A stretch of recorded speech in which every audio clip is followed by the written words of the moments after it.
జనరల్‌గా అంటే మేము మరొక అందరికీ కామన్‌గా అనుకునేది ఏంటంటే అఘోరాలంటే బూడిద పూసుకుంటారు. అన్నిటిని త్యాగం చేసేసారు, త్యజించేసి ఉంటారు అన్నిటి మీద. ఆహ్, అవసరమైతే ఒకానొక ప్రాక్టీస్‌లో నాకు తెలీదు అది ఏ స్థాయి ప్రాక్టీస్‌లో అనేది. ఒక స్థాయి తర్వాత క్యానిబలిజం కూడా ఉంటదని నేను విన్నాను. అది నిజమేనా? ఏంటి? క్యానిబలిజం అంటే అదే మనిషి మాంసాన్ని తినడం అనేది ఒకటుంటది. ఒక ప్రాక్టీస్‌లో భాగంగా అని విన్నాను నేను. నిజమేనా అది? డెఫినెట్‌లీగా. ఇందులో పంచమకరాస్ అని ఉంటాయి. హ్మ్. హ్మ్. పంచమకరాల్లో కంపల్సరీ తాంత్రికులో ఎవరెవరైతే చేస్తారో వాళ్ళందరూ కంపల్సరీ పంచమకరాస్ యూజ్ చేస్తారు. హ్మ్. డెడ్ బాడీ మీద కూర్చొని సాధన చేస్తారు. హ్మ్. డెడ్ బాడీని తింటారు. అది కామన్. కానీ జనాలకు చూపియ్యం అంతే. ఓకే. ఓకే. మీరు చేశారా? అది మీ ఛానల్‌లోనే పేరు చెప్పాలా? మహేష్ మహేష్ అన్న ఉన్నారు కదా! ఆయనని అడగండి చెప్తారు. మహేషా? ఓకే. హ్మ్. ఓహ్! మా మా ప్రతినిధి. ఓకే. ఓకే. ఆ! ఓకే. ఆయనే వీడియో తీసిండు. ఒకప్పుడు దాన్ని అప్‌లోడ్ గూడా చేశారు. చాలా మంది చూసారు. దాని తర్వాత రిస్ట్రిక్షన్స్ వచ్చి ఆహా! తీసేసిండు. ఓకే. ఓకే. అంటే అది రెగ్యులర్‌గా జరుగుతుందా? లేకపోతే ఏదైనా స్పెషల్ డేస్‌లో? పర్టిక్యులర్ నెలలో ఒకసారి అట్లా ఓన్లీ 200 గ్రామ్స్. ఆహా! ఓకే. మీకు అలా లిమిట్ ఉంటుందా? అది జస్ట్ ఇంకోటి గు ఆ! ఇంకోటి హ్మ్. గూడా మీకు అందరికి నేను క్లియర్ చేస్తాను. చాలా మంది నాకు కామెంట్‌లలో గూడా పెడుతున్నారు నా సోషల్ మీడియాలో. ప్లీజ్. అఘోరి అమ్మ ఏంది అది పాండ్స్ పౌడర్ పూసుకుంటా అంటుంది గదా! నేను పాండ్స్ పౌడర్ గాదు పూసుకునేది. నేను అడగబోతున్నాను. జనాలకు మీరేం పూసుకున్నారు ఒంటికి అదంతా అని. ఆ! దీన్ని తడిపి మేము ఇలా పోసుకుంటాం ఇగో. ఇట్లేం కనిపిస్తుంది? ఆ! యాష్‌గా అది బూడిద కనిపిస్తుంది మాకు. ఓకే. ఆ! కొన్ని ఎముకలు అవన్నీ కూడా ఉన్నాయి అందులో. ఆ! ఇది గూడా నింపి పెట్టుకుంటాము. ఇదే హ్మ్. శ్మశానం నుండి తీసుకొని, దీన్ని తడిపి పెట్టుకున్నామంటే, హ్మ్. అది ఫుల్ వైట్‌గా కనబడతది. చాలా మంది ఏమంటున్నారు, ఆమె పాండ్స్ పౌడర్ పూసుకుంటది. పౌడర్ పూసుకునేంత కర్మ మాకేముంది? మేము హ్మ్. సాధకులం. హ్మ్. ఎవరు ఏమనుకున్నా సరే మేమేంటో మాకు తెలుసు, భగవంతునికి తెలుసు.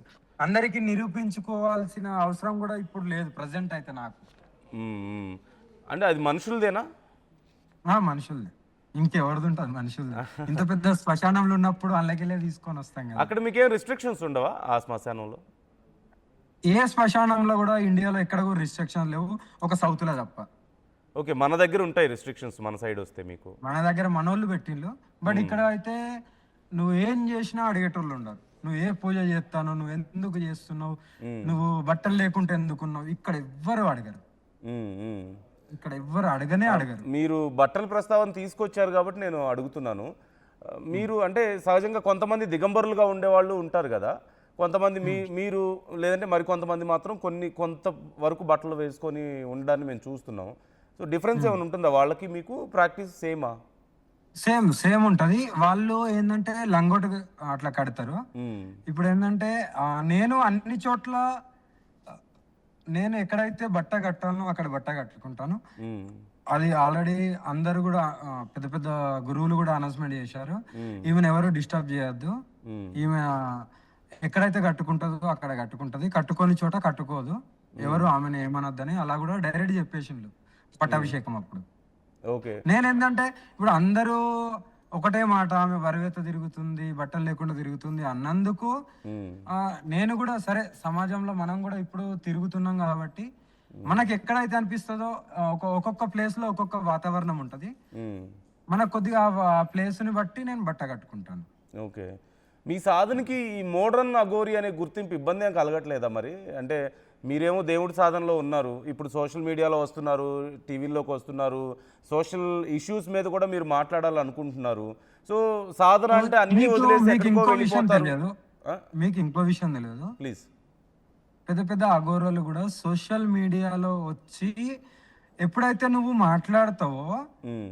అది కొన్ని లక్షల మంది ఆహ్, ఇప్పుడు నేను ఉజ్జయిన్‌లో ఉన్నాను. మధ్యప్రదేశ్ వాళ్ళు మాత్రమే చూడాలని లేదు. హ్మ్. సోషల్ మీడియాలో ఒకవేళ నువ్వు రేజ్ చేసినావంటే అది వైరల్ అయ్యి గుజరాత్, రాజస్థాన్ దాకా పోతది. హ్మ్. నువ్వు హ్మ్. గుజరాత్, రాజస్థాన్ పోవాల్సిన అవసరం లేదు. నువ్వు హ్మ్. ఇక్కడ నుండి మాట్లాడితే అక్కడి వాళ్ళు గూడా చూసి అలర్ట్ అయితారు. హ్మ్. హ్మ్. అదే అందరూ చేస్తున్నారు. దాంట్లో తప్పేముంది? మేమేం హ్మ్. ఆహ్, మర్డర్‌లు, మానభంగాలు ఏం చేయట్లేదు. హ్మ్. ధర్మం ఎక్కడ అయితే అధర్మమైందో దాని మీద మేము వాయిస్ రైజ్ చేస్తున్నాం. హ్మ్. అది హ్మ్. అందరికి తెలవాల్సిన విషయమే.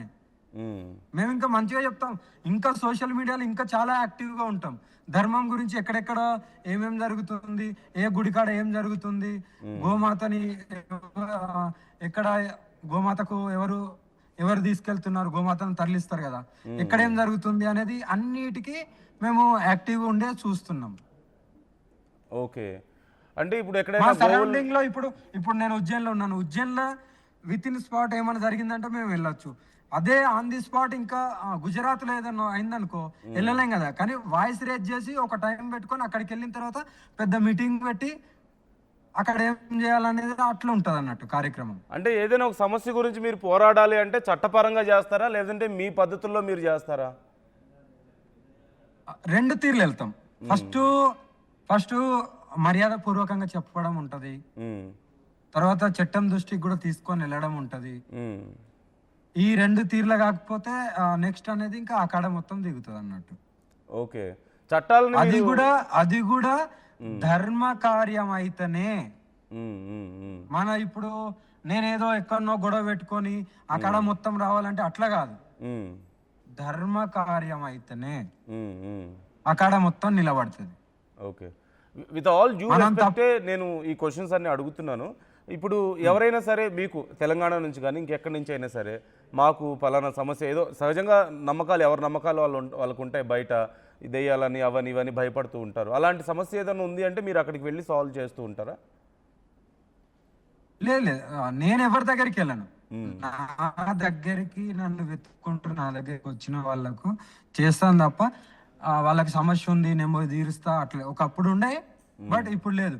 నేను ఎక్కడున్నానో నా దగ్గరికి నన్ను నమ్మి వచ్చిన వాళ్ళకు చేస్తాను తప్ప మొత్తం దునియా మొత్తం చేయాలని ఏం లేదు. ఓకే. అంటే మీరు ఇప్పుడు శ్మశానంలో ఉంటూ ఉంటారు, ఇలాంటి విషయాల్లో మీరు సార్ట్అవుట్ చేస్తూ ఉంటారు. మీకేం ఇబ్బందులు రావా ఇలాంటి విషయాల వల్ల? చాలా ఇబ్బందులు వస్తాయి దాన్ని ఫేస్ చేసుకొని. ఇప్పుడు ఎవరైతే వస్తారో వాళ్ళది అంత దుఃఖం మేము చూసుకొని వాళ్ళకు మేము సుఖం ఇవ్వడం వల్ల కొన్ని సార్లు మాకు కూడా చాలా ఇబ్బందులు అవుతాయి. బట్ మాకు మేము కట్టడి చేసుకుంటాం. ఓకే. అంటే మాకు చెప్పగలుగుతారా ఎలాంటి ఇబ్బందులు వస్తాయి అనేది ఏమైనా చెప్పగలుగుతారా? చెప్పను అలాంటి ఏం చెప్పద్దు. మాట్లాడకూడదా అలాంటివన్నీ? ఎస్. ఓకే. ఇప్పుడు మీ రెగ్యులర్ అదే ఇంతకుముందు నేను అడిగింది ఇంకొంచెం క్లియర్గా మాకు ఏమైనా చెప్పగలుగుతారు? ఇప్పుడు డే అక్కడ ఉన్నారు, మీరు శ్మశానంలో ఉన్నారు, ఇక డే అంతా మీరు పూజలు చేస్తూ వచ్చిన వాళ్ళకి సమస్యలు తీరుస్తూ ఇలాగే ఉంటుందా మీ డే అంతా? ఇంకేమైనా యాక్టివిటీస్ ఉంటాయా మీకు? అక్కడ ఎవరినో తీసుకొస్తున్నారు కదా అక్కడికి? అవును, డెడ్ బాడీ వచ్చింది తీసుకొని వెళ్తున్నారు. రెగ్యులర్ యాక్టివిటీస్ అంటే ఇక్కడ ఇక్కడ దీంట్లో ఏమంటారు అంటే దర్బార్ అంటారు. ఎక్కడ మేము ఇప్పుడు నాది ఇక్కడ ఒక ఆశ్రమం కడుతున్నారు పెద్దమ్మది. ఆ ఆశ్రమం కార్యక్రమం ఏదైనా కార్యక్రమాలకి వెళ్ళడం, ధర్మం గురించి చెప్పడం, అందరు హిందువులు అందరూ ఒకటి అవ్వండి అని చెప్పడం, ఇలాంటి గోమాతని కాపాడండి, మీ పిల్లలను కాపాడుకోండి, మీరు హ్యాపీగా ఉండండి, మాతో ఎంత అయితే వరకు ఉంటుందో మేము అందరికి సపోర్ట్గా ఉంటాం అనడం, ఇలా మేము అంటే జాగృతి చేయడం అంతే. అంటే ఇప్పుడు నేను మీతో మాట్లాడుతున్నప్పుడే కొంతమంది కామెంట్స్ పెడుతున్నారు. అంటే నేను ఉన్న కామెంట్ చదువుతున్నాను. చదువుకున్న మూర్ఖులు మీరు అంటూ ఒకరు కామెంట్ చేశారు. అంటే మీరు ఫాలో అవుతున్న విధానాన్ని అవ్వచ్చు, లేదంటే మనం డిస్కస్ చేస్తున్న టాపిక్ని మిమ్మల్ని నన్ను ఇద్దరిని కలిపి అంటున్నారులేండి వాళ్ళు. సో అయినా అయి ఉండొచ్చు. సో దీనికి నేను ఒక్క రీజన్ చెప్తాను, వినండి ప్లీజ్. కామెంట్లు వస్తున్నాయనో, ఎవరో మనల్ని కించపరుస్తున్నారనో, ఎవరో మనల్ని చెడు చూపులు చూస్తున్నారనో, ఎవరో మనల్ని తిడుతున్నారనో అని మనం ఎవరికి రియాక్షన్ ఇవ్వాల్సిన అవసరం లేదు. ఇలాంటి వాళ్ళు ఈరోజు నన్ను తిడతారు, రేపు నిన్ను తిడతారు, రేపు దేవుణ్ణి తిడతారు, అందరినీ తిడతారు. వీళ్ళకు పర్టికులర్గా వీళ్ళకు ఒకటే పని, ఎవరు అయితే ముందుకెళ్తున్నారో వాళ్ళకు ఇలా కామెంట్ పెట్టడమే. వీళ్ళ ఇంట్లో పోయి చూస్తే వీళ్ళకు అసలు వీళ్ళ ఇంట్లో ఉన్న సమస్యలను తీర్చుకునే అంత సమయం ఇయ్యరు, కానీ కామెంట్లు మాత్రం పెట్టే అంత సమయం. బయట ఎవరిని ఎలా తిట్టాలి, ఎవరిని నెగిటివ్ చేయాలి, ఈ పని మీద బాగా కూర్చొని ఉంటారు కొంతమంది, పర్టికులర్ గా కొంతమంది, అందరు కాదు పర్టికులర్ గా కొంతమంది. వీళ్ళ గురించి నేను ఎందుకు రియాక్ట్ అవ్వాలి వాళ్ళు కామెంట్స్ పెడుతున్నారని? అంతేనా? ఎవరి పని వాళ్ళు చేసుకుంటూ వెళ్ళిపోవడం అంతే. నేను ఒకటే అంటాను, కామెంట్స్ పెట్టే వాళ్ళు ఎన్నన్నా పెట్టుకొని, తిట్టే వాళ్ళు నా ముంగట వచ్చి కూడా తిట్టు, నాకేం ఫరక్ పడదు. నేనేంటో నా బాట ఏందో, నేను ఏ సేవ చేస్తున్నాను అది దునియాకు, నన్ను నమ్మిన వాళ్ళకు తెలుసు, భగవంతునికి తెలుసు. ముఖ్యంగా నా భగవంతుని నమ్ముతున్నాను నన్ను. ఉమ్, భగవంతునికి అంత దగ్గరైనాను కాబట్టే ఈ రోజు నాకు ఇంత పెద్ద పదవిని ఇచ్చారు కదా. ఊరికే ఎవరిస్తారు? ఉమ్, ఉమ్, ఊరికే ఈ రోజులలో ఎవరిస్తారు? ఉమ్. అంతే కదా. మరి చెడు అనుకునే వాళ్ళు అనుకొని ఇంకా పెట్టండి. నేను ఒకటే అంటాను, ఇంకా తిట్టండి. ఉమ్, ఇదే మీరు ఇప్పుడు ఎంత అయితే తిడుతున్నారో, ఎంత అయితే బ్యాడ్ గా చూసుకుంటున్నారో, ఉమ్, మీకు ఇక్కడ ఆనందం ఉండొచ్చు. వన్స్ ఒక్కసారి పైకి పోయిన తర్వాత దీనికి రెండింతలు కర్మ అనుభవిస్తారు. భగవంతుడు చూపిస్తా. అందుకే నేను వదిలేస్తా. మీరు కామెంట్లు పెట్టండి, మీరు తిట్టుకోండి, దగ్గరికి వచ్చి నానా మాటలు అనండి, నాకేమి ఇబ్బంది లేదు. మీకేం కోపం రాదా అలా మాట్లాడడం వల్ల? నేను కోపాన్ని ఎప్పుడైతే నేను 4 months నేను ఒక దగ్గరికి వెళ్ళాను లోపలికి, అప్పటి నుండి నా కోపాన్ని మొత్తం నేను అనుకున్నాను, ఒక ఫిక్స్ అయ్యాను. బట్ ఇలాంటి చిన్న చిన్నటికి పోయి నేను చిన్న చిన్న తప్పులు చేయడం, అది మొత్తం చాలా కాంట్రవర్సీ అవడం, ఇలాంటి దాంట్లో మనం దూరడం మన తప్పు. ఫస్ట్ మనం ఉన్న చోట ఉండి మనకు ఎవరైతే మనం నమ్ముతారో వాళ్ళకు మంచి చేస్తూ, మనతో ఎంత అయితే అవుతుందో అంత ధర్మరక్షణ చేస్తూ, గోసేవ చేస్తూ, ధర్మాన్ని కాపాడుకుంటూ ఉంటే చాలు. ఉమ్, ప్రతి దాంట్లో దూరడం కూడా మనకు అవసరం లేదు. ఓకే. అంటే ఇప్పుడు మీరు మీకు అంటే జనరల్గా ఆరోగ్య సమస్యలు ఉన్న వాళ్ళు అలాంటి వాళ్ళు మీ దగ్గరికి వస్తూ ఉంటారు కదా.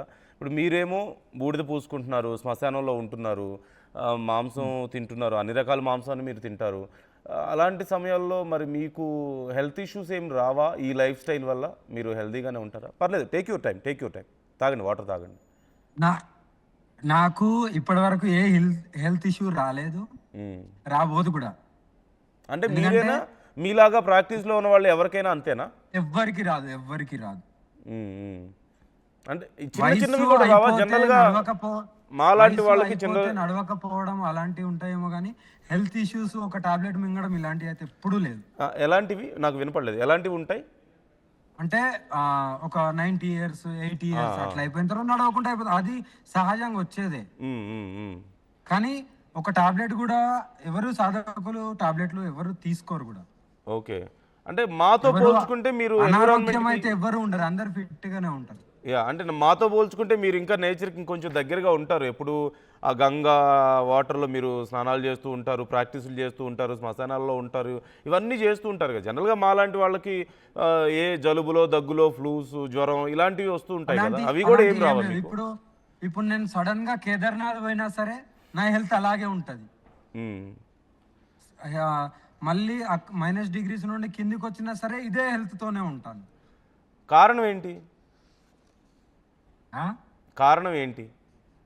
అర్థం కాదు. అంటే మీకు ఇంత స్ట్రాంగ్గా ఉండడానికి, ఏ హెల్త్ ఇష్యూస్ రాకపోవడానికి కారణం ఏంటి? ఎంత సాధన చేస్తావో అంత స్ట్రాంగ్ ఉండగలుగుతావు. సాధనలో చాలా ఉన్నది. సాధనలో జ్ఞానం వస్తుంది, శక్తి వస్తుంది, అన్నీ వస్తాయి. ఓకే. అంటే జనరల్గా మీరు మన చట్టాలను గౌరవిస్తారని చెప్తున్నారు కాబట్టి ఈ క్వశ్చన్ నేను అడుగుతున్నాను. సహజంగా ఇంతకుముందు మీరు అన్నారు క్యానిబలిజం మీరు చేశారా అంటే చేశానని మీరు చెప్పారు. అంటే ఐఎమ్ నాట్ గోయింగ్ టు అంటే ఆ విషయాలన్నింటినీ నేను మరింత క్లియర్గా మాట్లాడడం లేదు, కానీ జనరల్గా చట్టాల ప్రకారం అయితే అది తప్పు కదా, మనిషి మాంసాన్ని తినడం అనేది తప్పు. బట్ మీ ప్రాసెస్ ప్రకారం మీరు చేస్తానని చెప్తున్నారు. సో మనిషి సరే, దానికి ఒక ఉదాహరణ చెప్తాను. మనిషి మాంసాన్ని తినడం అనేది తప్పు అయితే, గోవులని మేము కట్టర్ సనాతని హిందూగా పుట్టిన వాళ్ళందరూ పూజిస్తారు గోమాత అని. మరి వాళ్ళని తినేటోళ్ళ తప్పులు కదా, వాళ్ళ మీద ఏం యాక్షన్స్ ఉన్నాయా? మేకా కోళ్ళు తినేటోళ్ళ మీద యాక్షన్స్ ఉన్నాయా? మరి అంటే అది చట్టం ఓకే చెప్పింది కదా వాళ్ళకి. గోవుని కూడా ఓకే చెప్పిందా? గోవుల విషయంలో అన్ని చోట్ల లేదు, మన అందరికీ తెలిసే ఇక్కడ అంతా ఉన్నాయి కదా. నేను చెప్తాను, బీఫ్ ఎక్స్పోర్ట్ చేసేది మన హైదరాబాద్ లో బీఫ్ ఎక్స్పోర్టింగ్ కూడా ఉంది. ఇండియాలో సౌత్ ప్లేసెస్ ఉన్నాయి. ఒకటి కేరళ, హైదరాబాద్. ఇక్కడ నుండి గోవులు ఎక్కడికి అదర్ కంట్రీస్కి వెళ్తే ఇంత పెద్ద దందా నడుస్తుంది. వీళ్ళు ఇంకా నేను చెప్పాను, తినేవాళ్ళు డైరెక్ట్ ముఖం తింటారు అనేది, మరి అది తప్పు కాదా? అంటే నాకు మీ వాయిస్ క్లియర్గా లేకపోవడం వల్ల మీరు మాట్లాడింది నాకు అంత క్లియర్గా అర్థం కాలేదు. I'm sorry. ఓకే. యా. సరే, నో ప్రాబ్లం. నేను జస్ట్ ఒక చిన్న క్లారిటీ కోసం నేను అడిగాను ఆ ప్రశ్న అంతే. ఎందుకంటే యాహ్! నాకు కొంచెం తప్పులేదు, అవగాహన తప్పులేదు. ఉంది మీ ప్రాక్టీస్ క్లియర్ గురించి. చేయాల్సిన నేను ఏందంటే క్లియర్ చేయాల్సిన అవసరం ఆహ్, లేదు. కానీ నేను ఎందుకు చెప్తున్నా అంటే జనాలకు కూడా తెలియాలి. మనిషి ఆకారాన్ని చూసో, హ్మ్. మనిషి అలంకారాన్ని చూసో, హ్మ్. మనిషిని జడ్జి చేయడం చాలా తప్పు. హ్మ్. హ్మ్. ఒక మనిషి ఒక రూపంలో ఉన్నాడంటే దాని వెనకాల 100 రకాల కష్టాలుంటాయి. హ్మ్. ఆ! దానికి తగ్గ త్యాగం ఉంటది. హ్మ్. అది ఎవరికి కనబడదు. కానీ ఉట్టిగా ఫేస్ జూసో, ఆకారం జూసో జడ్జ్ చేసేవాళ్ళు చాలా మందుంటారు. హ్మ్. అలా చేయడం తప్పు. ఎవరు ఏంటిదనేది భగవంతుడు ఒకానొక టైంలో జూపిస్తారు. హ్మ్. హ్మ్. మీకెప్పుడు రెగ్యులర్ లైఫ్‌లోకి రావాలి, నార్మల్ లైఫ్ స్టైల్‌లో ఉండాలి అని ఎప్పుడు అనిపించలేదా? నాకెప్పుడూ లేదు. నాకెప్పుడూ లేదు, రాదు, నేనుండను గూడా. కారణం ఏంటి? అంటే లైక్ ఎందుకని మీకు నచ్చదా ఈ లైఫ్ స్టైలు? లేకపోతే అక్కడ మీరు ఆ జర్నీలో నచ్చదని గాదు. హ్మ్. ఎప్పుడైతే నేను అఘోరి నాగసాధువిగా మారానో, హ్మ్. హ్మ్. ఇక జీవితాంతం ఇంతే. జీవితం ఎప్పుడైతే నాకు నేను పిండం పెట్టుకొని, పిండదానం అయిన తర్వాత అన్నీ అయిపోయిన తర్వాత నాకు వేరే లైఫ్ ఎందుకు? ఇంక నాకు అవసరం లేదు. నాకు హ్మ్. భగవంతుడు గోల్డెన్ ఆపర్చునిటీ ఇచ్చాడు. ఇంతమంది ఇన్ని కోట్లాది మంది ఉండంగా గూడా నన్ను ఆయన బాటలో నడిపించి, ఆయనకు సేవ చేసి, ధర్మ రక్షణ చేస్తూ ఎంతో కొద్దిగా ఒక ఆపర్చునిటీ ఇచ్చిండు. అది నేను ఆనందపడాలి. హ్మ్. హ్మ్. మళ్ళీ ఆ లైఫా, ఈ లైఫ్ అని ఎవరికి నచ్చినట్టు వాళ్ళు ఉంటున్నారు. మరి హ్మ్. నాకు నచ్చినట్టు నేను ఉంటున్నాను. నా సాధన చేస్తూ, నాకు ధర్మరక్షణ చేయాలని ఉంటది. హ్మ్. అన్ని హ్మ్. తీరులగా. హ్మ్. నాతోనైనంత వరకు సేవ చేసుకుంటూ, నా వేళ నేను కరెక్ట్‌గానే ఉన్నాను. నాకు హ్మ్. నార్మల్ లైఫ్‌తోని గానీ, ఇలా గానీ నాకు ఏ ఇబ్బందులు లేవు. నేను ఆ హ్మ్. లైఫ్‌లోకి నేను రావాలి అనుకోవట్లేదు. రాబోను గూడా. ఒకసారి పిండదానం అయిన తర్వాత నెక్స్ట్ జన్మ ఎత్తినట్టే. ఓకే. ఇప్పుడు మీరు ఇంతకుముందు నాగసాధువులు అనే మాట ఉపయోగించారు. అంటే ఇందులో రకాలు ఉంటారు గదా! జనరల్‌గా. సాధనలో కూడా కొన్ని పద్ధతులు ఉంటాయి గదా! సో, అవును. మీరు అంటే ఏ దారి మీది? నాగసాధు. మీరు నాగసాధువా అయితే? అవును. ఓకే. మిగతా వాళ్ళకి మీకు డిఫరెన్స్ ఏముంటుంది మేజర్‌గా? నాగసాధులనేది దానికి పర్టిక్యులర్‌గా వాళ్ళకు సాధన హ్మ్.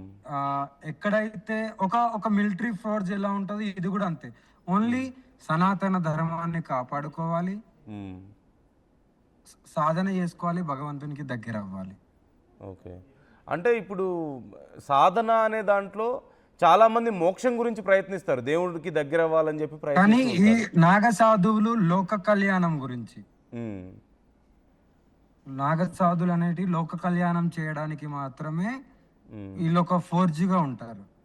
Okay. The fifth pillar of ఆహ్, నాగసాధుస్. ఆహా! అంటే మేము జనరల్‌గా ఈ కుంభమేళాలు జరిగినప్పుడు కొన్ని లక్షల మంది సాధువులు రావడాన్ని మేము జూసాము. వాళ్ళందరూ ఎక్కడికి వెళ్ళిపోతారు? ఏం జేస్తుంటారు మిగతా టైంలో? మీరు ఇప్పుడు మీలాంటి వాళ్ళు కొంతమంది మాత్రమే బయట కనపడుతూ ఉంటారు మాకు అతి కొద్ది మంది. మిగతా వాళ్ళందరూ అతి కొద్ది మీరన్నట్లుగా మంది గాదు. కొన్ని లక్షల మందున్నారు. ఎవరి హ్మ్. స్థానాలల్ల వాళ్ళే ఉన్నారు. ఎక్కడ వాళ్ళు ఉండాలో అక్కడే ఉన్నారు. ఆ హ్మ్. ప్లేస్‌కు మీరెళ్తే మీకు గనబడతారు. హ్మ్. ఇప్పుడు హ్మ్. గుజరాత్‌లో జునాగఢ్ ఉంది. హ్మ్. జునాగఢ్‌లో 90% నాగ సాధువులే ఉంటారు. హ్మ్. అన్ని రకాల సాధువులు అఘోరాలు కనబడతారు, సాధ్వీలు కనబడతారు, అందరూ కనబడతారు. హ్మ్. అక్కడుంటారు. ఓకే. వాళ్ళకేదైనా పనుంటే బయటికొస్తారు. మళ్ళీ పోయి అక్కడనే ఉంటారు. ఓకే. ఇన్ని లక్షల మంది ఎలా సర్వైవ్ అవ్వగలుగుతున్నారు? భోజనాలు గానీ, మీరు ఉండడానికి గానీ, ఎంత ఎలా జరుగుతుంది ఇదంతా? కొంచెం చెప్పండి మాకు అన్ అట్‌లీస్ట్. భోజనాలనేటివి అక్కడ ఉంది గదా! ఎక్కడైతే అందరూ కలిసి ఉంటామో అక్కడ అన్ని అన్నదానాలు భోజనం వండడం, భక్తులు రావడం, హ్మ్. సేవ అన్నదానం జేయడం ఇలా జరుగుతూనే ఉంటాయి. భోజనానికి ఎక్కడ ఏ డోకా లేదు. హ్మ్. అన్ని ఆశ్రమాలలో ఉన్నాయి. అన్ని అఖాడాలల్లో హ్మ్. 24 అవర్స్ భోజనం ఉంటది. హ్మ్. అన్నీ జరుగుతూనే ఉంటాయి. యాహ్! అంటే ఇప్పుడు మీకు కొంత తంత్రశక్తి ఉంది. ఆ శక్తి అంటే ఏ స్థాయి వరకు మీరు చేయగలుగుతారు? ఇప్పుడు మీరు చెప్పినట్లుగా కొంతమందికి ఏమైనా సమస్యలుంటే వాటి గురించి మేము పూజలు చేస్తాం అని చెప్పి చెప్తున్నారు. మీ దగ్గరికొస్తే ఖచ్చితంగా ఏ సమస్యతో వచ్చినా సరే సమస్యను తీర్చగలుగుతారా? ఖచ్చితంగా? ఇప్పటి వరకు నేను నా మనస్ఫూర్తిగా చెప్తున్నాను. ఇప్పటి వరకు నువ్వు నా దగ్గరికి ఆహ్, నా దగ్గరికి పూజకు వచ్చిన వాళ్ళు అయితే ఎవరు ఈ మాట ఇప్పటివరకు చెప్పలేదు. అమ్మ నువ్వు పూజ చేసినావు, ఇప్పటికి నా పూజ నాకు దానికి నాకు ఇంకా కాలేదమ్మా అనేది అయితే ఇప్పటివరకు రాలేదు కూడా. ఆ ఒక్క కంప్లైంట్ ఇప్పటివరకు రాలేదు నా దగ్గరికి. ఓకే. మ్యాక్సిమం అందరు అయినోళ్ళే ఉన్నారు. నేను చాలా తక్కువ మందికి పూజలు చేస్తాను. ఆ తక్కువ మందిలో అందరికి అయింది కాబట్టే హ్యాపీగా ఉన్నాం. ఏ సమస్యనైనా మీరు తీర్చగలుగుతారా? ఏ నుండి జెడ్ వరకు ఏ సమస్య అయినా. ఎందుకంటే ఒక్కసారి కామాఖ్యలో నేర్చుకొని వచ్చినావంటే, నువ్వు సాధన చేసినావంటే నీతో అవుతుంది అని అర్థం. త్యాగానికి, నీ శక్తికి అది నీ మీద డిపెండ్ అయి ఉంటుంది. నువ్వు ఎంత నేర్చుకుంటావు, ఇందులో నేర్చుకున్న కొద్దీ నేర్చుకోవాలనిపిస్తుంది. అంత ఉంది నేర్చుకోవడానికి, అది మన మీద డిపెండ్ అయి ఉంటుంది. తంత్రం నేర్చుకొని అది ప్రాక్టీస్ చేస్తూ దానికి ఇబ్బంది పడ్డ వాళ్ళు, దానికి బలైపోయిన వాళ్ళు కూడా ఉంటారా? చాలా మంది ఉన్నారు. అంటే ఎలాంటి, అంటే జనరల్గా ఎలాంటి సమస్యలు వస్తాయి మీకు వాటి వల్ల? ఇప్పుడు నేను జస్ట్ ఎగ్జాంపుల్ చెప్తాను. ఒక మనిషి పోతుండు, బైక్ మీద కింద పడి చనిపోయిండు అనుకో. ఆయన ఆత్మకు ఒక కోరిక ఉంటుంది. ఆ కోరికను నెరవేర్చాలంటే అది ఒకటే వే. ఎవరో ఒక అఘోరినో సాధువో ఎవరో ఒకరు తీర్చాలి తప్ప వేరే మార్గమే లేదు. మేము ఎప్పుడైనా శ్మశానంలో కూర్చున్నప్పుడు మాకు కూడా మా ఆత్మకు కూడా మోక్షం ఇవ్వు, మేము కూడా వేరే ప్రాణిగా వేరే శరీరాన్ని తీసుకోవాలి, వాళ్ళకు కూడా మోక్షం దొరుకుతుంది. మోక్షం ప్రాప్తినిచ్చేది మహాశివుడు, శివయ్య. కాబట్టి ఆ వేళ ఉన్నది ఎవరు? అఘోరలు మాత్రమే. వాళ్ళే చేయగలుగుతారు, వేరే వాళ్ళతో ఇంపాసిబుల్. శివుడికి ఎంత దగ్గరగా ఉన్నారు మీరు? అది భగవంతునికి తెలియాలి. నీకు నాకేం తెలుస్తుంది? నాకు తెలుసు నేను ఎంత దగ్గర ఉన్నా అనేది. నేను ఎంత ప్రియ భక్తురాల్ని కాళీమాతకు, శివయ్య అనేది. ఎక్స్ప్లెయిన్ చేసినంత మాత్రాన దగ్గర అవుతాము అని కాదు. మనం ఇక్కడికి వెళ్ళి పూజ చేయాలి, ఇక్కడికి వెళ్ళి హారతి ఇవ్వాలి, ఇక్కడికి వెళ్ళి భక్తి చేయాలి. అప్పుడే మనం ఆయనకు చాలా దగ్గర అవుతాం. ఎంత దగ్గర అంటే నేను మాటలు చెప్పడంలో అది కూడా ఇంకా తక్కువనే. అంత దగ్గర ఉన్నాను, అంత ఆనందం ఉన్నది నాకు. రేపు ఖచ్చితంగా మీరు, అంటే ఒక టైం వస్తుంది కదా, శైవైక్యం చెందాల్సిన టైం మనిషి అనే వాళ్ళకి ప్రతి ఒక్కరికి వస్తుంది. మీరు ఖచ్చితంగా ఆ దేవుళ్ళలో కలవగలుగుతారా? డెఫినెట్గా. మీకు ఆల్రెడీ మీకు తెలుసా ఆ విషయం? ఆల్రెడీ తెలుసా అంటే నేను ఆల్రెడీ ఎన్నో మీడియాలో చెప్పిన. 30 years తర్వాత నాది ఎన్నో, మీరు బ్యాక్ బాయ్ కూడా ఒకసారి చెక్ చేసుకోవచ్చు నా ఇంటర్వ్యూస్. 30-35 years నాకు ఉంది. దాని తర్వాత నేను ఉండలేను అని కూడా. ఓ, మీరు ఉండరు అని అంటే 30-35 years తర్వాత మీరు ఉండరా? ఇంకా మీకు తెలుస్తుంది చెప్పాను కదా,